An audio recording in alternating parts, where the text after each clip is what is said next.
Estoy con Vanessa Ruiz, gerente del Centro de Almaceneros de Córdoba, y la invité muy especialmente porque hoy la situación del país, las pymes las están sufriendo mucho por una enorme presión impositiva, caída de ventas en algunos casos, y bueno, la crisis se está haciendo notar. Gracias, Vanessa, por venir al programa, un gusto tenerte acá. Gracias, Rubén, por la invitación. Bueno, contanos un poco, yo lo dije antes, ¿no? Pero hace cosa de 30 días Vanessa me mandó un estudio que habían hecho y decía, la inflación del mes de marzo va a ser del 6.7%. Y no le erraron. Realmente increíble, pero no es la primera vez que lo hacen. Además, tienen mucho mérito la gente que estudia y trabaja con ustedes. ¿Cómo está la situación, Vanessa? Bueno, una situación muy difícil. Realmente en los momentos en que salía este relevamiento de marzo, desde el Departamento de Estadísticas y Tendencias, un gran equipo, un equipo que trabaja y mucho, realmente nos hubiera gustado equivocarnos, ¿no? De que no hubiera sido tan alta. Bueno, lamentablemente, con la evolución del tiempo, incluso INDEC, el aval de esta cifra tan alta, es un golpe terrible al bolsillo, porque nosotros medimos para lo que fue alimentos, canasta básica alimentaria, del 9,75%. Realmente para un solo mes uno puede pensar, bueno, la inflación a nivel mundial está subiendo, quien nos escuche de otro país podría pensar que esto es anual, pero esto es lo que sucedió tan solo en el mes de marzo. Enero, febrero y marzo, en cuanto a alimentos, casi un 20,5% de incremento. Obviamente que los ingresos familiares no tuvieron esa recomposición en el primer trimestre y es por ello que resulta tan golpeado. En lo que es canasta básica total, el componente de alimentos y bebidas no alcohólicas prácticamente es un 50% del peso de la canasta básica total. Es por ello que impacta de lleno y bueno, este índice no tan alto del 6,7% de inflación. También un primer trimestre para el olvido de casi un 15% de inflación acumulada. Bueno, verdaderamente esto ensombrece toda expectativa, ya que, por supuesto, el principal golpeado, la familia, que destina más del 74% de las familias, destinan más del 50% de sus ingresos para alimentos. O sea, acá tenemos ya una fotografía de cuánto es el impacto. Y por supuesto al comercio minorista también lo golpea de lleno, porque podemos captar mayores clientes. La pandemia nos hizo visibles y en esto de las restricciones ganamos clientes, pero lamentablemente hay una pérdida de poder adquisitivo bastante amplia que en números de ventas nos hace tener números en rojo. Bueno, esto estaría dentro del panorama de las estadísticas de los números por los incrementos que apuntalan la inflación. Pero pareciera que el comercio pyme, almaceneros, tienen otros problemas que algunos se ven con mucha claridad y otros parecen ocultos. Yo, si me pongo a pensar, hoy un almacenero tiene incremento de la presión fiscal. Se han incrementado los robos a comercios, por lo tanto tienen que estar ahí pensando en qué momento se le va a meter dos tipos adentro con un arma y le van a sacar toda la recaudación del día. Se ha incrementado la caída de ventas producto de que la gente no tiene plata, entonces compra lo mínimo indispensable para sobrevivir. Los seguros para tener se han incrementado una barbaridad porque la empresa aseguradora tiene mucho más riesgos que enfrentar que antes. Es decir, que el panorama que enfrenta el almacenero hoy no es paradisíaco para nada, es complejo y problemático. Totalmente, sobre todo cuando es una pandemia que diezmó al comercio minorista, ¿no? Tan solo pudieron sostenerse aquellos que se dedicaron a la alimentación, pero acá tenemos que contar las innumerables cantidades de empresas familiares que cerraron, incluso no por falta de expertise, no, porque estamos hablando de comercio de segunda y tercera generación que, bueno, resultaron totalmente dañadas y tuvieron que cerrar sus persianas. ¿Tenés algún número de la cantidad de cierres? No lo tenemos anualizado porque solamente lo íbamos midiendo y sobre todo en Córdoba capital. Entonces podría ser inexacto a la realidad de lo que fue la provincia en general, pero los principales rubros afectados, todo lo que fue librerías, boutiques, ventas de accesorios, marroquinerías, joyerías, cantinas, que recordemos fue el último rubro que volvió a la normalidad, y salones de fiestas infantiles, que al día de hoy muchos nunca más decidieron abrir sus puertas. Bueno, frente a este panorama hay que sumarle otros datos nada alentadores. La pérdida de poder adquisitivo impacta también, y la inflación impacta en los stocks disponibles de los comercios. ¿Por qué hablamos que afectan a los stocks disponibles? Porque estamos atravesando desde marzo hacia adelante, sobre todo, una cuotificación en la entrega de la mercadería. No llega todo el pedido que uno realiza, fruto un poco de la especulación de muchas empresas, porque bueno, se aguardan mayores incrementos. Sabemos que la materia prima está, no hemos tenido sequías, no hemos tenido ningún daño severo como para afectar el abastecimiento de estos productos. Y bueno, por supuesto, esto afecta en general a todo el comercio minorista. Otro gran problema del comercio minorista, que se da cuenta pero muchas veces no reacciona a tiempo, es esta falta de profesionalización. Levántalo nomás. Esta falta de profesionalización. Tenerlo en la mano está bien, o ponerlo ahí arriba.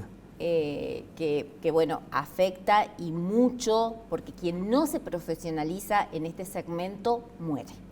Claro. Entonces es un poco atado a quien hablaba, Martín, que hablaba en la anterior oportunidad, de decir, estamos bajo un ámbito de cambio, y en este cambio también va a llegar el comercio minorista. Es por eso que es necesario diversificarse, capacitarse, profesionalizarse. No estamos en los mismos años de antes, que se abría una ventanita, yo vendía y bueno, poco a poco iba aprendiendo. Hoy por hoy, quien hace eso va a una mortandad segura.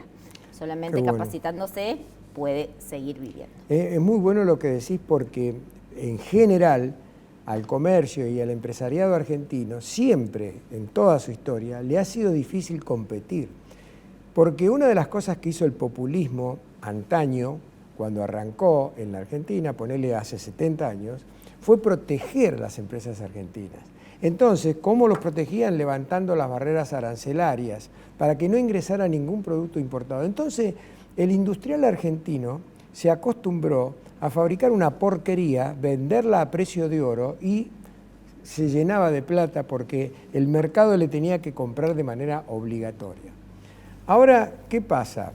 Cuando empiezan a ocurrir estas cosas hay mayor competencia. Ahí tienen que, como vos muy bien decías recién, tienen que empezar a capacitarse para ver cómo hago mi ofrecimiento al mercado, cómo hago marketing, cómo hago management con capacitación de mis empleados. En McDonald's, perdón estoy empleando la palabra, les enseñan a sus empleados a mirar a los ojos de los clientes, cuándo tienen que sonreír, cómo crear una empatía con el cliente. Todo eso viene de los Estados Unidos, y acá en Argentina nunca se le dio bolilla a ese tema. Y ahora yo creo que es una gran oportunidad para que empiecen a mirar, a ver cómo, porque, mira, te iba a hacer la pregunta.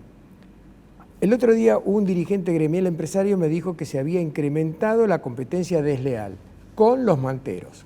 Cada vez, frente a algunos tipos de negocios, cada vez hay más manteros que venden lo mismo que vende el negocio, pero como no pagan impuestos lo venden más barato, haciendo competencia desleal a ese negocio. No sé si en el tema almaceneros o los que vos manejás está empezando a pasar eso, pero también sería otro flagelo más que tiene que contemplar el comerciante. Lo que ha aparecido dentro de todo el segmento comercial es la alta informalidad. Y esto lo vimos acrecentarse en lo que fue en la pandemia. En la pandemia, donde prácticamente desde el municipio nos hicieron controles en calle, bueno, hubo una fuerte expansión. Por supuesto, también otro producto de la caída de las fuentes laborales, ¿no? Muchos despidos, muchas suspensiones. Lo primero que hace una familia cuando ve temer sus ingresos o recortados sus ingresos, se instala un comercio. La venta de productos, por ejemplo, de higiene sueltos, un kiosco, una verdulería. Vimos una gran expansión de verdulerías en lo que fue en toda la provincia de Córdoba, prácticamente en la Argentina, porque merece poca inversión y bueno, se puede empezar a trabajar, pero luego no se formalizaron. Y esto también es un gran flagelo, porque también aquel que está debidamente inscripto tiene cargas distintas en las cuales hay una competencia desleal. Y por el otro lado, por supuesto, estos grandes monopolios y este abastecimiento de mercadería que sabemos perfectamente, por supuesto, es imposible poder llegar a competir con un gran hipermercado o un supermercado que se le baja X cantidad de mercadería, pero en realidad si vamos por volúmenes, entre el 65 y 70% de lo que se consume diariamente en la Argentina se compra a través del comercio minorista. Es por ello que hay que posarle la mirada y cuidar a nuestro comercio minorista, que es muy fructífero en lo que es en la Argentina, ¿no? Sobre todo en el interior. Buenos Aires, prácticamente capital, no tenemos almacenes.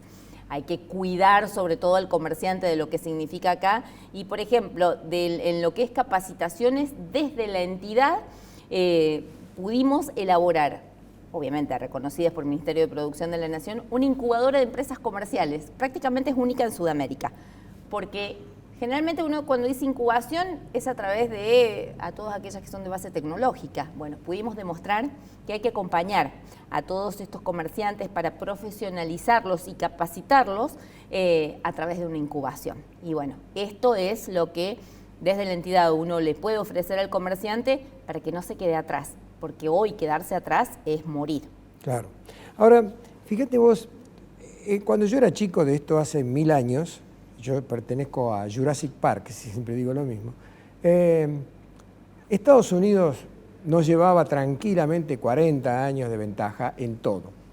Pero ahora, con la globalización, digamos que se ha achicado esas diferencias, suponte que nos lleve 10 años nada más de ventaja en modernidades y todo ese tipo de cosas. Estados Unidos sufrió mucho antes que nosotros la invasión de los hipermercados en detrimento de los pequeños comercios, almacenes o lo que sea. Los comercios se armaron muy bien para competir con los hiper y enfocaron a la atención personalizada y a lo que ellos denominaron marketing 1 por 1. Vamos a poner un ejemplo. Suponte que yo tengo una florería y vos me vienes a comprar una flor especial para regalarle a tu pareja motivo del aniversario. Yo, con el marketing 1 por 1, tomo tus datos, nombre, apellido, teléfono, fecha, y tomo nota del aniversario. El año que viene, cuando falten 30 días, te mando una nota diciendo que ya tenemos reservada para vos la flor que vos querés. Y entonces te hago acordar, aparte te brindo un servicio, porque vos por ahí en tu trabajo te olvidás del tema. Es decir, que el marketing 1 por 1 en Estados Unidos funciona de maravilla. Y a esto hay que sumarle la capacitación del personal en la atención personalizada.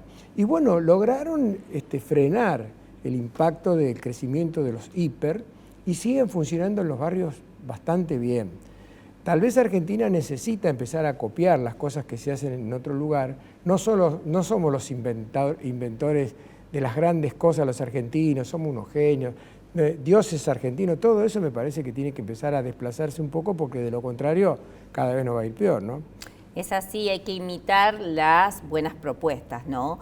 Y cuando hablamos de este tipo de acompañamiento, si hay algo que fue para nosotros muy novedoso y realmente para nosotros fue el e-commerce que hizo el comercio minorista, fue el acompañamiento por WhatsApp. Incluso en la pandemia se modificaron y se pudieron revertir mucho más rápido que supermercados y hipermercados, que hubo algunos que incluso le costó el llegar al puerta a puerta. Bueno, el comercio minorista rápidamente, nosotros ya veníamos trabajando con un programa que era el comercio a tu casa.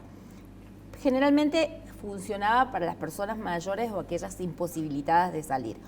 Un asesor comercial, en este caso jóvenes vulnerables, hacían el vínculo entre el hogar y los distintos comercios. Realmente pareciera que fue diseñado para la pandemia, porque a esto se le sumó, por ejemplo, el contacto por WhatsApp, enviarle las ofertas, enviarle los pedidos, hacer el pedido y cuando llevaban el pedido a su hogar, con la terminal digital, tomarle y cobrarle. Bueno, todo eso nosotros viendo lo que funcionó en lo que es en el contexto de pandemia, realmente nos hizo adelantar los objetivos del 2030, lo adelantamos en pandemia. Obviamente, hay que seguir un camino de acompañamiento y de modernización del comercio minorista para que pueda seguir sobreviviendo. Qué bueno, ¿no? Porque eso va a hacer que el comercio minorista se perfeccione, sea más competitivo y todo eso. Se nos terminó el bloque, lamentablemente. Muchas gracias por haber venido al programa, Vanessa. Gracias, Rubén.